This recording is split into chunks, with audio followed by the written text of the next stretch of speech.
वेदों में बेहद दिलचस्प रूप में मिलता है सूर्य ग्रहण का वर्णन। इनमें ग्रहण से बचाव के उपाय भी बताए गए हैं। सूर्य ग्रहण का आध्यात्मिक और धार्मिक दोनों महत्व है। यही कारण है कि सूर्य ग्रहण केवल आज के वैज्ञानिक युग से नहीं जुड़ा है, बल्कि इसके बारे में जानकारी वैदिक काल के लोगों को भी था और विभिन्न वेदों में भी अलग अलग दिलचस्प तरीके से सूर्य ग्रहण का वर्णन मिलता है।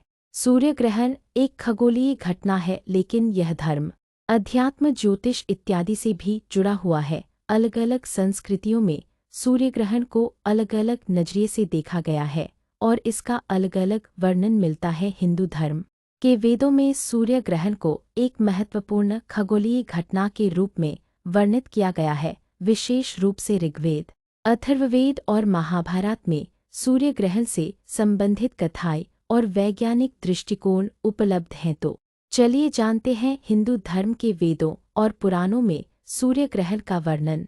एक, ऋग्वेद में सूर्य ग्रहण का वर्णन।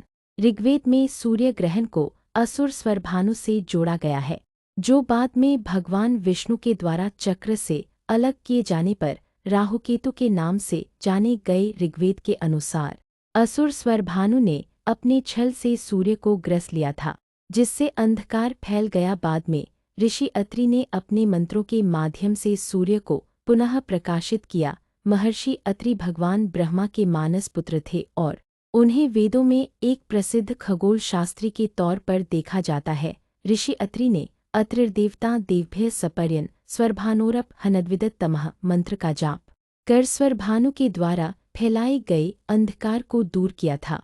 2, अथर्ववेद में सूर्य ग्रहण। अथर्ववेद में ग्रहण के समय किए जाने वाले सुरक्षा उपायों और मंत्रों का उल्लेख है। इसमें ग्रहण को राक्षसी शक्तियों का प्रभाव माना गया है और इससे बचने के लिए मंत्रों के जाप की सलाह दी गई है। विशेषकर महामृत्युंजय मंत्र और सूर्य मंत्र ग्रहण के नकारात्मक प्रभावों को कम करने के लिए बताए गए हैं। 3, इस सूर्य ग्रहण और महाभारत। महाभारत में कौरव और पांडवों के युद्ध से पहले सूर्य और चंद्र ग्रहण का संकेत दिया गया था। युद्ध से पहले अशुभ ग्रहण लगने की घटना को महायुद्ध का संकेत माना गया था। महाभारत युद्ध की 18 दिन की लड़ाई के दौरान 3 ग्रहण होने से महाभारत का भीषण युद्ध हुआ। महाभारत के युद्ध में एक बार इसी ग्रहण के कारण अर्जुन के प्राण बचे थे और वो सूर्य ग्रहण का ही समय था, जब पांडव जुए में राजपाट सब हार गए थे। महाभारत में यह भी कहा गया है कि सूर्य और चंद्र ग्रहण का प्रभाव राजा, समाज और प्रकृति पर पड़ता है। वेदों में ग्रहण से बचाव के उपाय।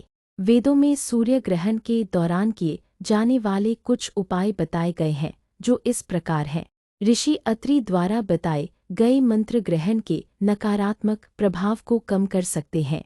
ग्रहण के बाद पवित्र नदियों में स्नान और गरीबों को दान करने से पापों का नाश होता है। गायत्री मंत्र के जाप से आध्यात्मिक ऊर्जा बढ़ती है। ग्रहण का आध्यात्मिक महत्व। सूर्य ग्रहण और चंद्र ग्रहण दोनों का मनुष्य के मन और ऊर्जा पर बहुत गहरा प्रभाव पड़ता है, इसलिए इनसे जुड़े इन आध्यात्मिक महत्वों के बारे में आपको अवश्य जानना चाहिए। सूर्य और चंद्रमा दोनों के बिना आप मानव जीवन की कल्पना नहीं कर सकते हैं। दोनों की ऊर्जा पृथ्वी पर बसे हरेक प्राणी के लिए जरूरी है, लेकिन जब सूर्य ग्रहण और चंद्र ग्रहण लगता है तो ये ऊर्जाएं उस दौरान नकारात्मक और सकारात्मक दोनों प्रकार के लाभ देती हैं।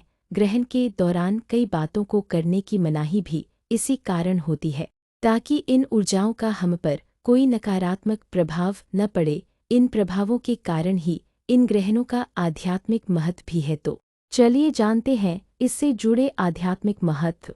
सूर्य ग्रहण के दौरान ध्यान करने का विशेष लाभ होता है। मन चंद्रमा से जुड़ा होता है और शरीर पृथ्वी से। सूर्य मन और शरीर दोनों से जुड़ा है। सूर्य ग्रहण के दौरान सूर्य, चंद्रमा और पृथ्वी एक सीध में होते हैं और इस कारण मन और शरीर भी एक साथ एक सीध में होता है और ध्यान करने के लिए दोनों का संतुलन बिल्कुल सही रूप में रहता है। केवल इतना ही नहीं, सूर्य की ऊर्जा नहीं मिलने के कारण आपके शरीर की ऊर्जा भी कम होती है, जिसे आप ध्यान के जरिए बढ़ा सकते हैं।